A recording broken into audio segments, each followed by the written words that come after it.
Hola. Com que aconsellar llibres, sigui per Nadal, sigui un dia de cada dia, és molt difícil, he triat dos llibres extrems. El primer, si us interessen les profunditats abismals, les aigües profundes plenes de peixos de colors i de coralls extraordinaris, us aconsello El espejo mágico, de Jean Frémont, Editorial L'Herba.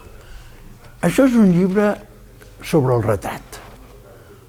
El retrat normal, en què retratem a l'altre, per dintre o per fora, l'autorretrat, en què ensenyem el que ens convé o no, que ens digui el mirall. Després hi ha el retrat inventat, per exemple, Homer. Qui sap quina cara tenia Homer, i en canvi hi ha bustos d'Homer o Sèneca, etc. Hi ha el retrat antic, que feien els egipcis, el retrat modern, que fa Hockney, el retrat a la Xina, o d'un xino, i tot això, perquè hi ha mil possibilitats, el retrat literari, per exemple, en què cadascú que llegeix un llibre s'inventa un retrat diferent, perquè per molt que digui l'autor, la imatge que tu crees és diferent. És a dir, a partir d'aquest joc, és un llibre de poesia, és un llibre de misteri, és un llibre literari, és un llibre filosòfic i, evidentment, és un llibre d'art, pels que els agraden les profunditats. Jo per aquest Nadal us recomano un llibre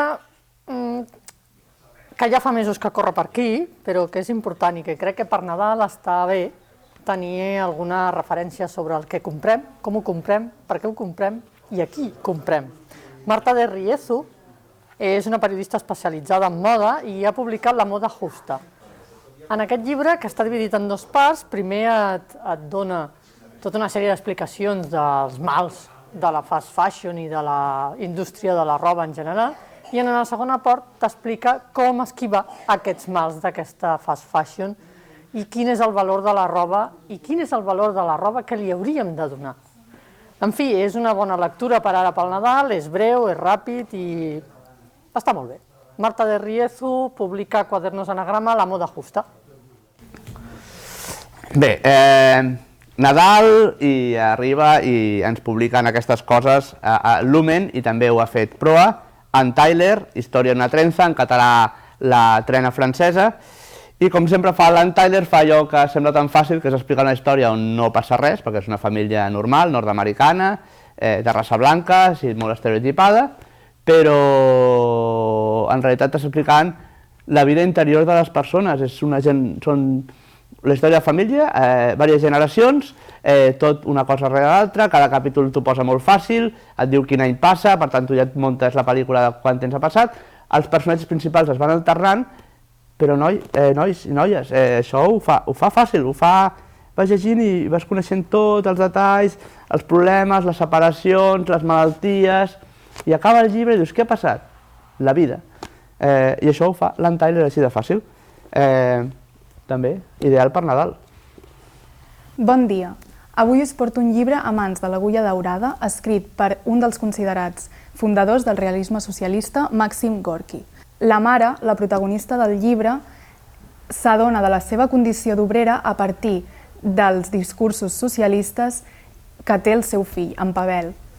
És molt interessant veure que comença a adentrar-se en el món de la revolució obrera a la Rússia de principis del segle XX, ja que anirem veient una evolució d'aquesta figura femenina com és la mare. A part, també farà com... La mare s'utilitza com de metàfora per entendre també que és la mare de tots, no només del seu fill real, sinó de tots aquells que envolten el sentiment socialista que comparteix el seu fill i que ella anirà adaptant a través del llibre. A més, és molt interessant perquè el llibre també té un paral·lelisme amb la idea de la caverna de Plató. Els obrers han de sortir d'aquesta caverna, anomenada la caverna de la ignorància.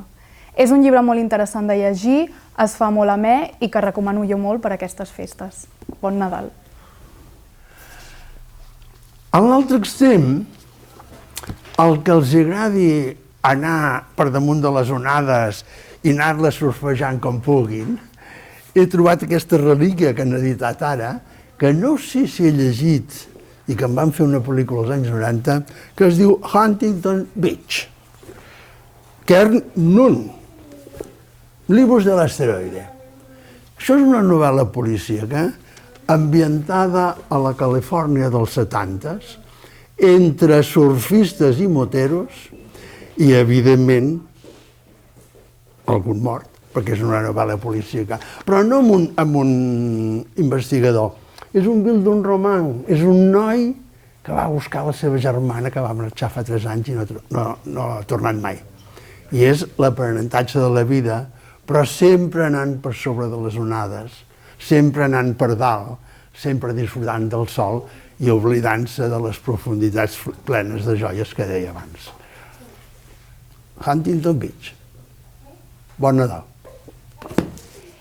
Per aquest Nadal m'agradaria recomanar Antologia sentimental de la música catalana de Joan Magraner amb pròleg de Raül Garrigasait.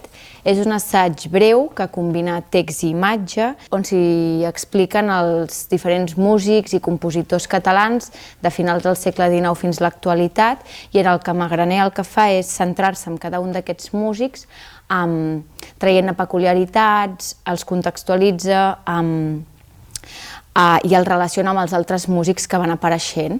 Aleshores, quan vas llegint el llibre pots veure com aquesta evolució de la manera de composar i aquestes influències que hi ha en cada etapa.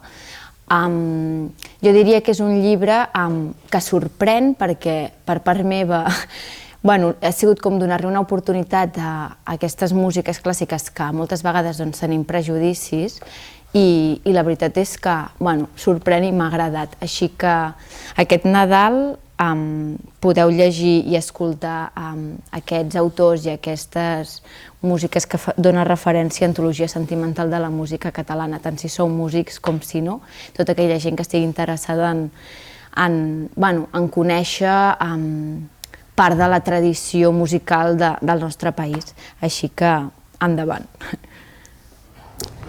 Aquesta vegada parlaré de Marrón, un llibre escrit per Rocío Quilla Guamán, una dona peruana, i són les seves memòries, on ella diu que són unes memòries rabioses amb el cor obert, on parla de la seva infància a Perú fins que va arribar aquí a Barcelona, Espanya, i es va donar compte de com la societat i què era el racisme fins... Ella sabia què era el racisme, però quan va arribar a Barcelona ho va viure de primera mà, i per això diu que són unes memòries rabioses on parla de com els barcelonins i els espanyols miren als altres i narra la seva vida, la seva...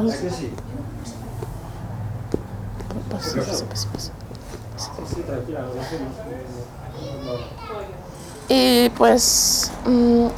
també parla de la seva vida aquí, com a il·lustradora, i com la seva mare, una dona, són de família pobra de Perú, que van arribar aquí, es van adonar del xoc cultural també, i el tracten la família i com el xoc de com una nena de 10 anys part d'un continent a l'altre.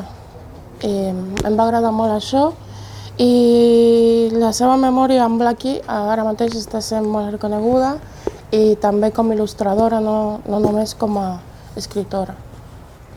Doncs el llibre que us porto jo és La felicitat conjugal, de Tolstoi, editat per Viena. Per què us recomano aquest llibre? Doncs perquè és un llibre curt i ideal per disfrutar una tarda, un dia, o per emportar-te allà on vulguis, i explica bàsicament la història de la Masha i el Sergei, un alumne i un tutor que s'enamoren, i la història és bàsicament aquesta relació que mantenen els dos. La Masha és una noia adolescent i el Sergei és un home gran, però explica la complexitat de la seva relació, els seus inicis, que al principi no tenen res, però després veiem una evolució clara del que tenen. Després també es traslladen de lloc, comença important el camp rus, un camp rus del segle XIX, i després es trasllada a Sant Petersburg. És una història molt bonica, molt interessant, surten els principals temes tolstoians com poden ser l'amor, la bondat, l'ètica, la religió, els temes socials. En fi, és un petit relat, una petita novel·la que crec que per aquest Nadal és molt important i molt recomanable recuperar, i és per això que us el recomano.